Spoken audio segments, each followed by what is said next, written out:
করতেছে প্রথম দুধ পান। হ্যাঁ, আজ থেকে এই গাভীর সঙ্গে এই বাচ্চার কোনো সম্পর্ক রাখার দরকার নেই। সে শুধু ঘুরবে ফিরবে।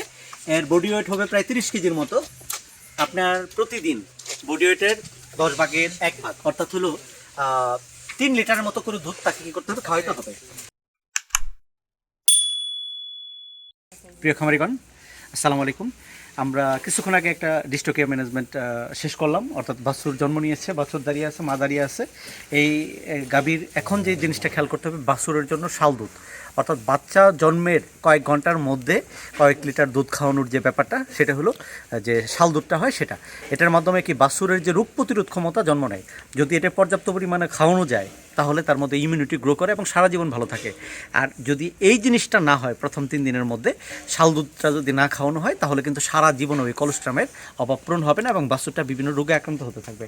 এই যে উনি কিন্তু এই শাল দুধটা বের করতেছে, কতটুকু বের করলো, দুধ বের করে ফেললো। আচ্ছা, প্রায় 1.5 লিটার এখানে বের করছে।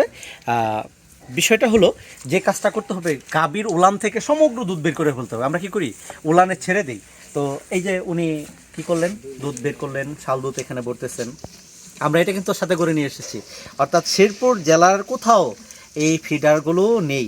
আমি দেখেছি যে খামারিদের জন্য অত্যন্ত প্রয়োজন, তাই আমি এটা ম্যানেজ করেছি এবং সাথে করে নিয়ে আসছি খামারিকে দেওয়ার জন্য। এটা কতটুকু কাজে লাগে এটা দেখানোর জন্য। তারা ছোট ছোট বাচ্চাদের যে ফিডার আছে, মানুষের বাচ্চার 100 ml, সেটা করে খাওয়ায়। তো আমরা এই বাচ্চাটাকে এখন দেখব যে কীভাবে খাওয়ানো যায় এবং সে কীভাবে এটা নেয়। প্রথম মায়ের পেট থেকে বের হওয়ার পরে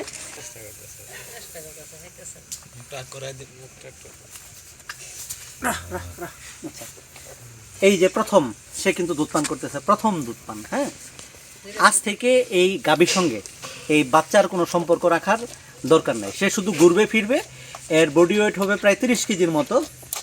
আপনার প্রতিদিন বডি ওয়েটের 10 ভাগের 1 ভাগ অর্থাৎ হলো 3 লিটারের মতো করে দুধ তাকে কী করতে হবে, খাওয়াইতে হবে। তো বাচ্চা কিন্তু জন্মের সময় জিভা বের করে রাখছিল, অনেক কষ্ট হচ্ছিল তার।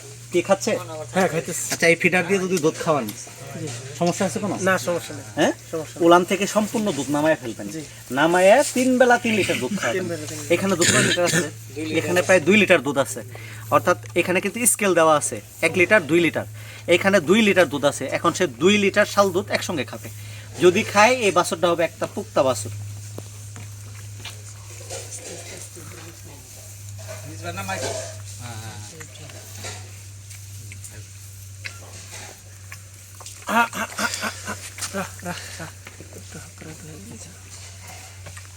টিউটোরিয়াল কেমন হলো সেফুল? লাগে তো আর রিসা করেন। যদি আপনাদের কারো এই ধরনের ফিডারগুলো লাগে তাহলে আমাদের সঙ্গে যোগাযোগ করতে পারেন। ডিউরি ইন্টেন্সিল যত রকম আছে আর কি, মিল্কিং মেশিন, তারপর হলো ফিডার, খামার ম্যানেজমেন্টের জন্য যে চপিং মেশিনগুলো, সব কিছুই অ্যাভেলেবেল পাবেন আমাদের কাছে।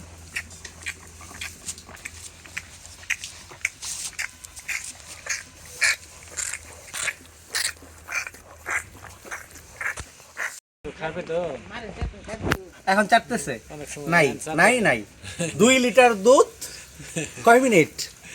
5 মিনিট। এটা খুলেন, আরো আছে ফিটারের দুধ। কয় লিটার দুধ বসছিলেন? 2 লিটার পরিমাণ। 2 লিটার। বাচ্চা জন্ম নিচ্ছে কতক্ষণ হয়? এই তো 2 ঘন্টা। 2 ঘন্টা হইলো। 2 ঘন্টা। 2 লিটার শেষ হতে কতক্ষণ সময় লাগছে? 5 মিনিট। 5 মিনিটও লাগে না। তো এটার উপকারিতা আর বলার কিছু নাই। এই জিনিসটা যে আমি আমার এই প্রথম দেখলাম, এই ফিটার দিয়ে যে বাছুরে দুধ খাওয়া। আমরা গ্রাম্য মানুষ, পাহাড়িয়া হিসাবে আমরা এগুলা বুঝতাম না, কিন্তু ঘটনা হলো এই যে স্যারের কাছে যে অভিজ্ঞতা হইলো, এই যে ফিটার দিয়ে বাছুরে দুধ খাওয়াইলে আমার মনে হয় এটাই সবচেয়ে উত্তম। কারণ বাছুরটা হয়ে যায় বড়, গাইডার উলানের নিচে মাথা উঁচা করে রাখতে পারে না। যদি দুধটা পানায় খাওয়ানো হয়, আমার মনে হয় যে বাছুরটা পর্যাপ্ত পরিমাণে পাবে দুধটা এবং তিনি সুস্থ থাকবে, গাটা নিচা হয়ে খাইতে হবে না। আশা করি এটা খুবই ভালো হবে। জেলাতে প্রাণী সম্পদ অফিস আছে খড়পাড় সজবরখিলা, তার বিপরীত পাশে VAT and Pat medical centre and shop. এই শপেই আপনারা এই ধরনের প্রোডাক্টগুলো পাবেন। ওখানে সকাল 9টা থেকে রাত 10টা পর্যন্ত লোকজন থাকে, তাদের কাছে গেলেও পাবেন এবং অনলাইনেও যদি চান কেউ, তাহলে সেটা কিন্তু সংগ্রহ করে নিতে পারবেন। সবাইকে অনেক অনেক ধন্যবাদ জানিয়ে শেষ করছি। আসসালামু আলাইকুম।